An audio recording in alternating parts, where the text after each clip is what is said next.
Well, quite a bit in the employment law world has changed since March 5th of this year, especially with the coronavirus. It is a pandemic. So what does that mean for employers? It means that you have a lot of leeway in making your workforce decisions. The EEOC says that during a pandemic, you should rely on the latest Center for Disease Control and your public health assessments for each state or local or county, whatever it is that you have, also the World Health Organization, because you are expected to make your best efforts to obtain current public health advice that's appropriate for your location and to make reasonable assessments of conditions in your workplace based on this information so that you make sure that your employees are protected, they're safe, and you can carry on your business. So what has stayed the same? There's a lot of rules that haven't changed yet. So let's go through them and see what they are so that you know you don't have to make any changes in these yet, but states are working on it as well as the federal government to make changes in these rules. The first one is workers' compensation. If you have an employee that comes up to you and says, I became sick at work because you made me work with sick co-employees, is that a workers' comp matter? No, it's not, is the answer, because the virus is not unique to their job duties. In order to be covered under workers' compensation, the injury must be occupational, meaning that it arose out of and in the course of that person's employment, and it must arise out of conditions that are peculiar to that workplace, such as coal miners with black lung disease, or if you work in a machine shop that uses cutting oil and you slip and fall because there's cutting oil on the floor and you hurt your back. That's peculiar to the workplace, and those would be covered by workers' compensation. Problem is that the states are looking at, and will probably in the near future, expand their coverage, but there's nothing concrete yet, so as now it's just the status quo. Negligence and torts, intentional tort and third-party negligence claims are nothing you need to worry about either. If an employee comes to you and says, I became sick because you failed to train, you let in sick customers, or didn't provide personal protection equipment, it's still not an issue of concern because these claims require either the intent to injure or the belief that the injury was substantially certain to occur. So what's the solution for these to make sure that somebody can't even make a complaint? You just post a sign on your door requiring anybody that has the flu-like or coronavirus symptoms, fever, cough, shortness of breath, not to enter or to call before entering so that they can be greeted by somebody that, has the proper protective equipment on, and then they can let them in and handle whatever problem that they have. The Americans with Disability Act. Your employee comes to you and says, I'm at risk of getting sick and I want a disability accommodation, such as the right to work from home. Well, so far, the coronavirus is not anything that substantially limits a major life activity. It's more of a short-term condition, a temporary condition. But you have to be cautious because it could become an issue if you, the employer, treat those with coronavirus or those at risk of getting coronavirus as having a disability. In other words, if you perceive them differently from the rest of your workers, so that if you have people in the age group that's over 60, 65, or you have somebody that has an immune system that may be compromised and you treat them differently than you do the rest of your workers, it could become a perceived disability. And if you gave them a chance to work from home now at this juncture, when there's a flu, when it's flu season and they come and ask you for the same accommodation and you don't want to give it to them, you may have to give it to them because they have that problem. Next is Osha.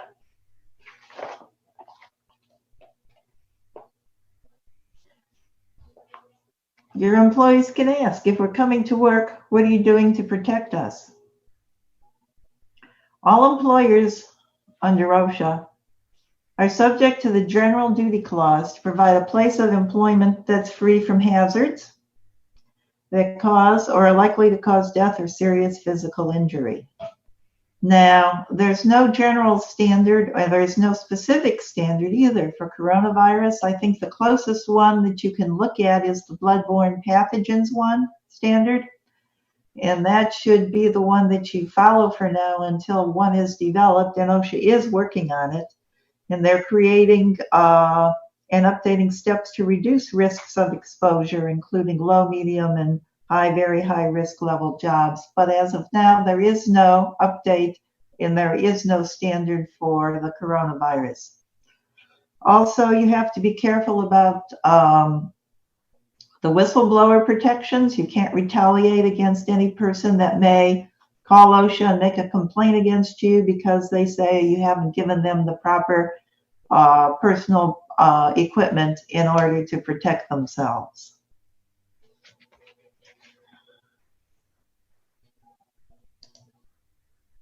Another one we should mention, that's not on the slide, is the National Labor Relations Act. An employee comes to you and says, my coworkers and I, we're going to band together and we're not going to come into work because you're letting a sick person sit in the common area without any protective equipment, or there's no protective measures to protect us from that person. All employees, whether you're union or non-union, have a protected right to raise concerns about the terms and conditions of your work, including safety, and especially safety. They may refuse to work, and it may be deemed a concerted protective activity for which you have to comply with the NLRA rules and conditions.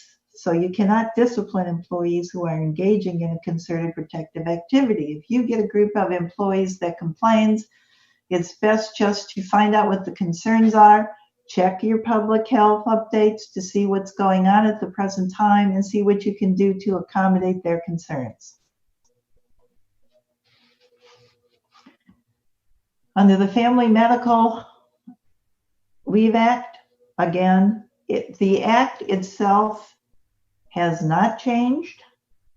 So if an employee comes to you and says, I'm sick and I should get paid leave, well, they shouldn't get it under the FMLA. They can get it under the new act that we will talk about shortly, but not under the FMLA.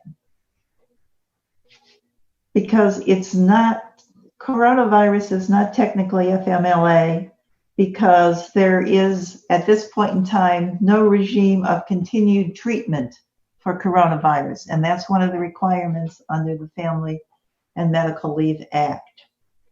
And it also is for workplaces that are over 50 employees and that you've had to have worked there for a year before you're eligible for the FMLA leave. So in this case, they would not be eligible in most cases for the Family Medical Leave Act leave. For the EEOC, the one you need to be concerned about is the FLSA rules, the Fair Labor Standards Act.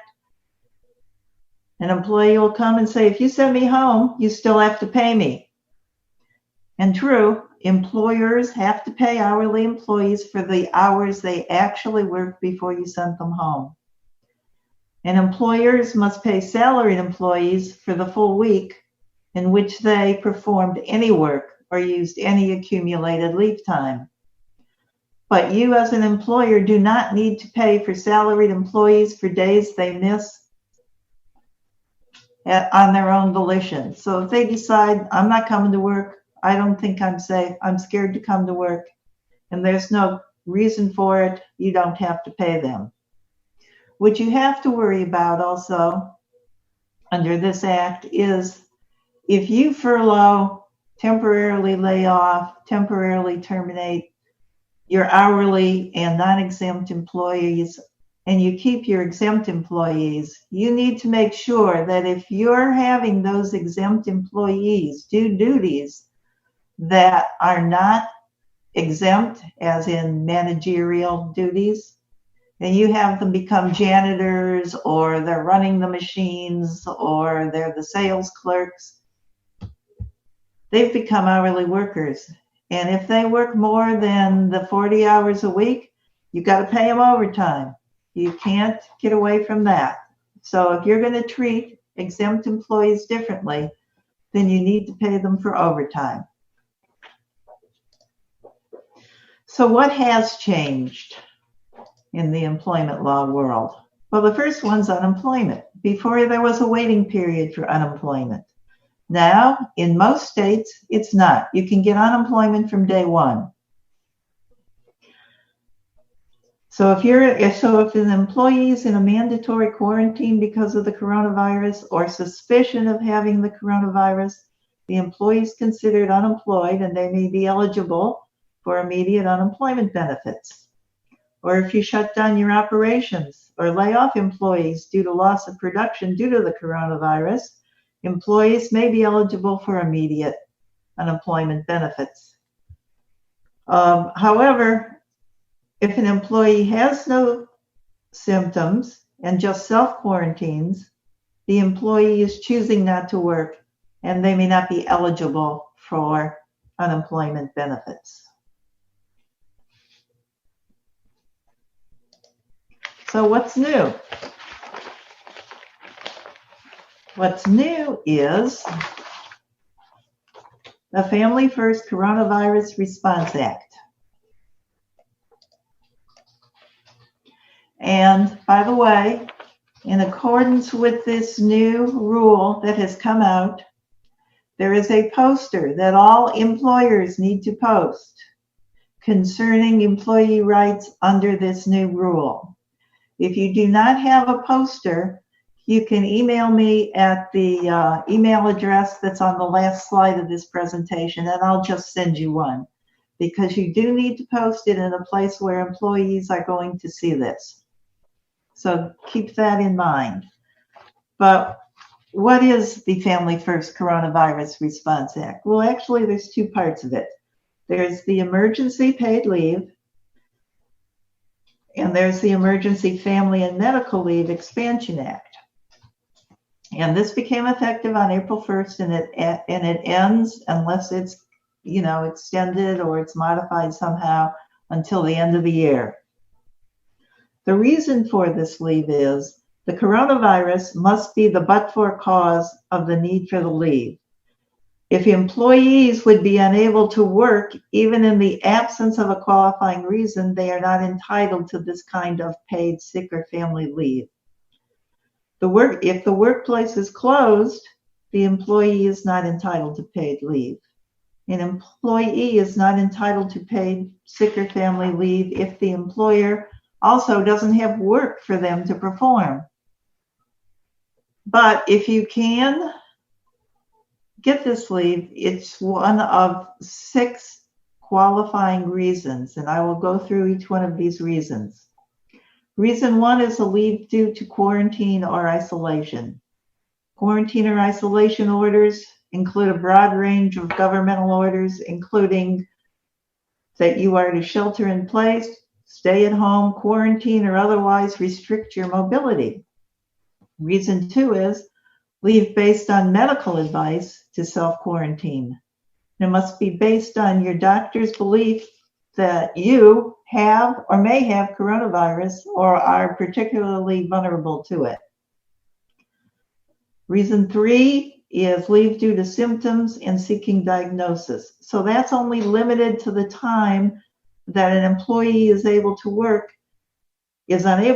because they are taking affirmative steps to obtain a diagnosis. So it's time spent waiting for, attending an appointment for the test for coronavirus. Reason 4 is leave based on caring for another affected by coronavirus. The individual that you're going to be caring for must be an immediate family member or a roommate or a similar person with whom you've got a relationship that creates an expectation that the employee would care for that person if she or he were self-quarantined or was quarantined. Reason 5 is leave based on child care needs. If you need to take care of a sick child or an individual that is not a child, which is a person that's under the age of 18, but is an adult that either has physical or mental abilities where they can't care for themselves, you can have leave based on this reason. And the last reason, reason number 6, is one we can't use yet because it's leave due to a substantially similar condition. And so far, and we hope there aren't any, there are no substantially similar conditions to the coronavirus. So there's no recognized basis for leave under this category at this time. If someone wants leave and they have requested this leave, you need to document it. You should by now have a leave policy for the Family First Response Act, and you should also have the form made out so you have consistent information that you're getting from each one of your employees. And obviously, you want the dates, the reason, the qualifying reason they want to leave, a statement from them that they're unable to work or telework because of, this coronavirus qualifying reason. And you need to document verbal statements and such and make the same for each person that requests the leave so that you make sure you are consistent in your decisions. People with children can also qualify for additional leave, and that is the Emergency Family and Medical Leave Expansion Act. And that requires an employee to be employed somewhere for 30 days first to be eligible for this child care leave. So you would actually get an additional 10 weeks on top of the 2 weeks that you get under the other rule in order to take care of your children since they're out of school or childcare. Now, there's an exception for small employers under these rules, and it's for employers that have less than 50 people because, and this is only for the childcare leave. And if somebody works for an employer that has less than 50 people and there's nobody else that can do their job, they don't have the skill or the experience to be able to do the job, then they can't have the leave. Or if they left and such leave would cause that employer's expenses and financial obligations to exceed their available business revenue if you took this leave, you can't take it. The one thing you need to watch out for when people request the leave is intermittent leave. And it's only available if you can come to an agreement, the employer and the employee, as to the parameters of the intermittent leave. And this is only, again, for people that are taking leave to take care of their child or children. You can't use it for any of the other reasons because you don't want to spread it in the workplace. You can't have somebody keep coming and going if that person is working from the work site. However, if they're teleworking, that's fine. You can do that. But it has to be an agreement. And if you can't come to an agreement between with your employee, then they can't have the leave. As for teleworking, you have to remember that under this rule, employees must be compensated for all hours they actually worked including overtime, when teleworking for reasons related to the coronavirus. And the employee has to record and report hours worked. And an employer is not required to pay for unreported hours while this person is teleworking, unless it knows or should have known that they actually did the work. And if they send you work that they've done and you know it took them 3 hours to do, and they forgot to put down some time and they only put down an hour's worth of time, if you knew that they did the work, then you need to pay them for it.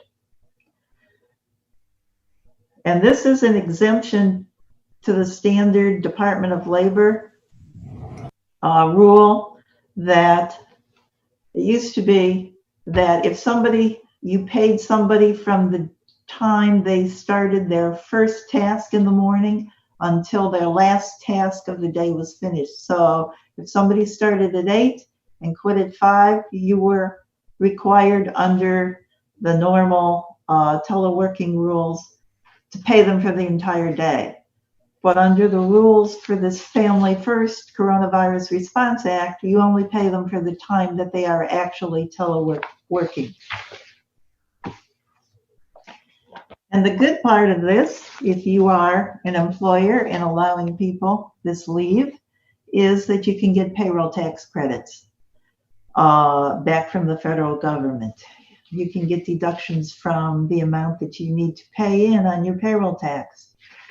And those would need to be documented not only with the information that you collect from your employees that are on this leave, but you would have to also send into the IRS documentation as to how you determined the amount of paid sick leave and expanded leave that you gave to your employees under this FFCRA, how you determine the amount of qualified health plan benefits that you are allocating towards wages, because you are allowed to pay their health care benefits also that you normally pay while they're on leave. And then you'll also have to submit to the IRS copies of your unemployment and also payroll tax form that you normally send in quarterly, or that your third-party paycheck, people like ADP paychecks that they make out and send in. You need to get a copy of that and send into the IRS too, and also any information that may be required by the IRS that's on any of the applicable forms for filling out to receive your credit. Something to keep in mind, that you need to keep this information for a minimum of 4 years. And after that, best practices says you should keep it for 7 years, but if you can't keep it that long, you have to keep it for a minimum of at least 4 years. So, what must employers do now? What should employers do now? And what can't employers do now? That's something we need to look at. What must employers do now? Well, you got to pay people for the hours they worked. You need to provide a safe workplace. I mean, make sure there's plenty of sanitizer around, soap, plenty of washing facilities. If there's equipment that is needed to protect them, you make sure that you have it in accordance with what the public health people are saying. If you need safety shields, if they need masks, if they need anything, you make sure they have it. And you make sure that if you're an essential business and you have critical personnel that you have, you need to make sure they are definitely protected. And on a daily basis, you should monitor the CDC and other public information, because you want to make sure that you're up to date on what you need to do. If things change and people need other protective equipment, you got to make sure that you know that and give it to them as soon as possible. Well, what should employers do now? Well, first of all, you should prepare for work disruptions, and you should give your employees a survey to determine who may need to work remotely. And you should do that, if you haven't already, as soon as possible. And those should be basically yes or no answer questions, such as if public transportation was sporadic or it was ceased entirely, could you make it to work? That's a yes or no answer. If other services were unavailable, would you need to care for dependents? Yes or no. If schools are closed, do you need to stay home? Anything that requires a yes or no answer so that you can determine who's going to need to work from home and who can come into work would be helpful to determine what kind of leave people are going to be asking for. You should also have a telework policy so that people know what's expected of them. Make sure you're both on the same page.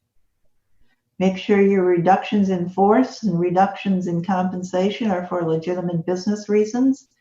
And if you're going for a loan under the Paycheck Protection Act, you need to make sure on this, because if you're laying somebody off, if you're doing reductions in force, you need to make sure that those people are going to be returned to work by the end of June deadline that they have, because otherwise, instead of receiving a grant, the percentage of people that you don't hire back, that part is going to become a loan. So you will be forced to pay some of this money back if you don't hire all of your employees back.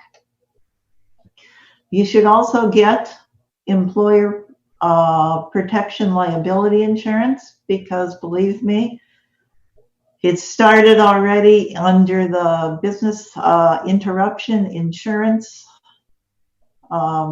policies, where insurance companies are now denying any claims for business interruption insurance for items relating to coronavirus. The plaintiffs' attorneys are gearing up, and they're already filed lawsuits in that regard. And definitely there are going to be many lawsuits under employment law. Also, they're going to think up more novel ways in order to bring new claims. If you have more than 100 employees and you're going to be laying people off for more than 60 days, then you have to follow what's under the WARN Act to make sure that you give notification to all the employees as to what's going on. Again, make sure your OSHA requirements, the standards reporting, make sure that you see what changes are coming, and also look at that on a daily or a weekly basis.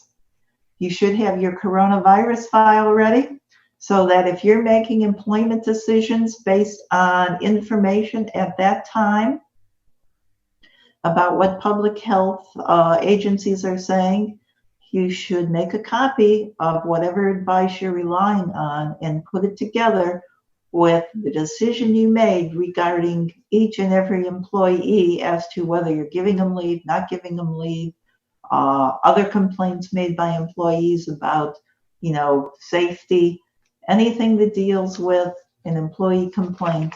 You should have your backup as to why you made the decision that you did. And what can't you do now? Well, you can't not pay people, and you should treat people fairly and equally and make sure that everybody is protected adequately. And if somebody does make a complaint, you have to make sure that you do not retaliate them for whatever claim they make to whatever government agency. If they complain to OSHA, if they complain to the National Labor Relations Board, you cannot take any adverse action against those people. Just make sure that you're treating everybody equally and that everyone is protected. And of course, the hidden disruptions. Things are getting on people's minds, so that may come into their request for leave and such. What else can you do? And what should you do? Can you send employees for testing, medical exams? Yes.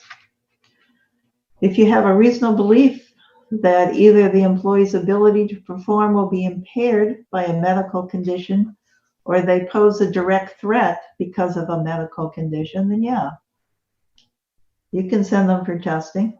But it must be based on objective, factual information, such as the latest, state, local public health assessments going on.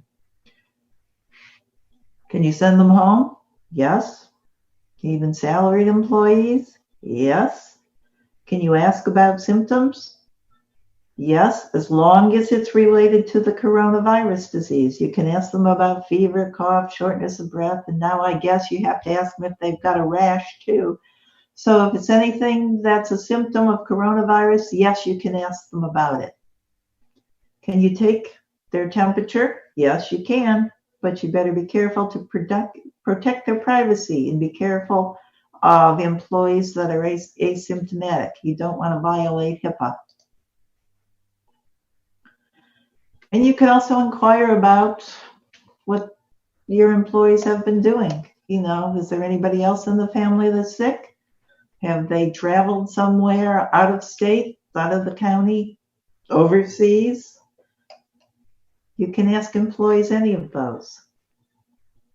Can you enforce measures to prevent the spread? Yes, you should definitely do that, including distancing, teleworking, hand washing, coughing etiquette, required personal protective equipment, and when there's a vaccine, and hopefully there'll be one soon, you can offer the vaccine, but you can't force people because you have to remember about religious issues and ADA also, because if someone considers himself to be in a group where he could get sicker by having that, you can't force him to have a vaccine. Can you allow telework? Yes, you can allow telework. Can we ask employees why they missed work? Yes, you can do that. Can you require employees who miss work to use accrued pay leave? Yep, you can have them do that too. And can you require a fitness to return to work? Yeah, but you got to be careful about that because for two reasons. You don't want to expose employees to more potential exposure, and you also don't want to overburden the healthcare system by sending people to a doctor. So again, if you need one of those posters or if you have any other questions or something, you can email me at that email address or phone me at that number. Thank you.